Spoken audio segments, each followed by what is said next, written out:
a Warwickshire motorcyclist. Are we going to get away with that?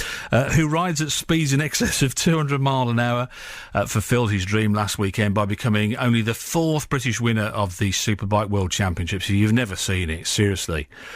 Get it on your TV. It is breathtaking. Tom Sykes, who lives near Leamington, missed out on last year's title by just half a point, but bounced back this season to lift the trophy. He joins me live in the studio. Tom, morning, welcome, congratulations. Oh, thank you very much. Yeah, good morning.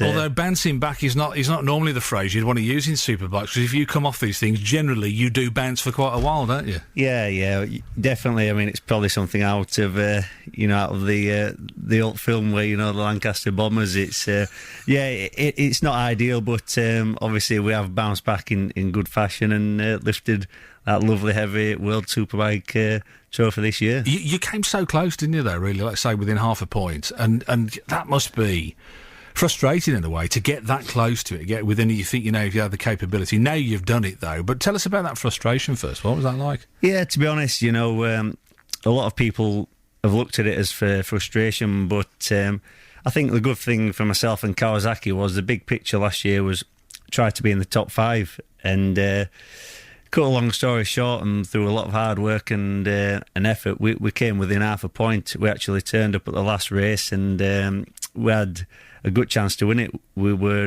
30.5 points behind Max Biaggi, who's a great talent, and somehow we gained 30 points on him, but missed out by half a point. And it was, in the very beginning, it was very disappointing, but bigger picture was we were there so close, and we just had to try again. Truly international sport, though, isn't it? If you look at the nationalities, I mean, if you're there and you're in the running and you're taking part in these races, it's because you are, without doubt, at the top of the game in your country, aren't you? I mean, there's no question, is there? Yeah, I mean, it's comments like that bring home to me kind of what I've achieved. It's when you put it like that, that's what it basically is. It's 20 riders, out of the whole world, and I've come out on top. It's you're still pinching yourself, aren't you? I can tell. Yeah. I mean, you deserve it. You're worth it. You put the effort in. But just to be there, you're still like, oh, I've got to wake up in a minute. Yeah, very much so. To be honest, it's unbelievable. Every day that's passing, it's the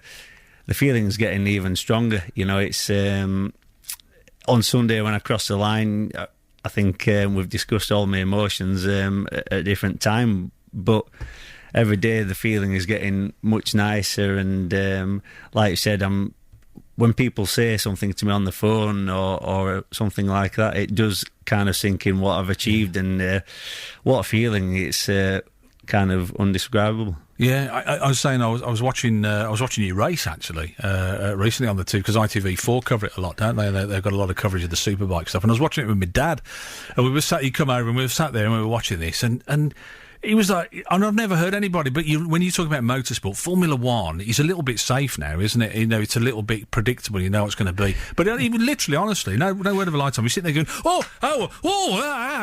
watching them go around, and watching you guys go around the curves. I mean, it really is. It's an exciting, unpredictable sport as well, isn't it? That's the thing with it. Well, I mean, very much so. I think Formula One, it's the money involved there. It's kind of the pinnacle. And I think it was a couple of years ago I saw Lewis Hamilton hit the wall at over 120 mile an hour, and he kind of got out. They're in, let's say, carbon fibre cockpit, and we have a set of leathers. We have in my terms, I've got a great set of Dainese leathers. Just for people listening, it's kangaroo leather, and right. You have different. You can either have kangaroo or cow, and it all depends basically. But gives you more bounce in the kangaroo stuff. The gags have all been done, haven't they? Really?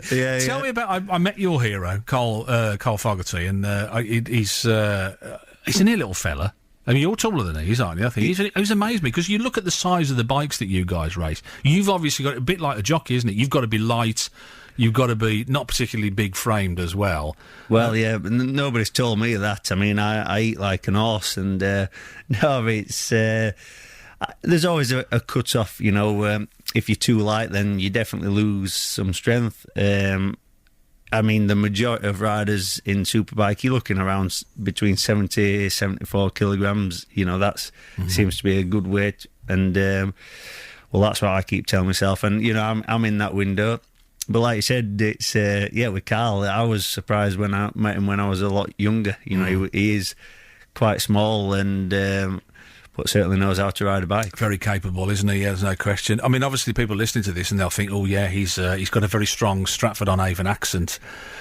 You're obviously not from around these parts. Why Warwickshire? We were talking about you the other day actually, and saying, you know, congratulations that you won, and sort of musing on the fact as to why you'd chosen Warwickshire. Was it track access, or is it just geography, or why Warwickshire? Why are you team based there? Yeah, just a couple of things. I mean, basically, when I race in British Superbikes, I always wanted to move to the Midlands. You know, I was always sick of travelling that extra distance, and being in the Midlands, it was easy to get to more circuits on the British calendar.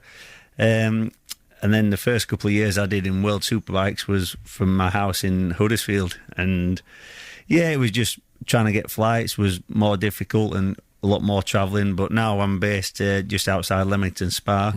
I'm spoilt for choice for flights. It's absolutely fantastic. Obviously, my lovely wife Amy is from these neck of the woods anyway, so yeah, close to her family as well. And you've really settled in, haven't you, by the sound of it as well? What next for you though? I mean, you've got this title now, and as you say, you won this fairly hefty piece of silverware to go in the cabinet. It's gold. I'll have you know, it's gold. Well, I'm using the colloquial term silver. Gold, fantastic. Not real gold, is it? Is it gold? Gold plate? No, presumably. Definitely not. No, I'm not that lucky. It'd have had it melted down by now and off with it. What next though? I mean, is it just about sustaining what you've done and keeping there, as it were, or where do you go from here now? What's the plan? Yeah, no, that is definitely a nail on the head. You know, last year we came within half a point, and it's absolutely fantastic. It makes my smile even bigger because we had some critics last year. You know, Tom Sykes critics and Kawasaki ones, and you know, kind of said it was my best shot gone. So. That's motivation if ever you need it some, and you know, so second last year, managed to lift the trophy this year. So we've been consistent, you know. And that's another thing, you know. A lot of people always question my consistency, but to win championships, that's the first thing you need. So looks like we've got that sorted. And as in terms of future, we'll see. You know, I'd certainly love to. I'm defending my title next year with the same team, you know, Kawasaki. And hopefully we can keep this momentum going. As long as I'm at the front of World Superbike or even MotoGP, I'll be an happy man. Well, I think you've got extra fans this morning, people listening to you. Has it made a huge difference financially? Is it worth writing a begging letter right now, or shall I wait some time? To be honest, lifting that trophy has got some perks, yes. Oh, okay. We wish you well. Thanks for coming in as well and for seeing us. Always a pleasure. Cheers. And we're proud of what he's done and putting the area on the map as well.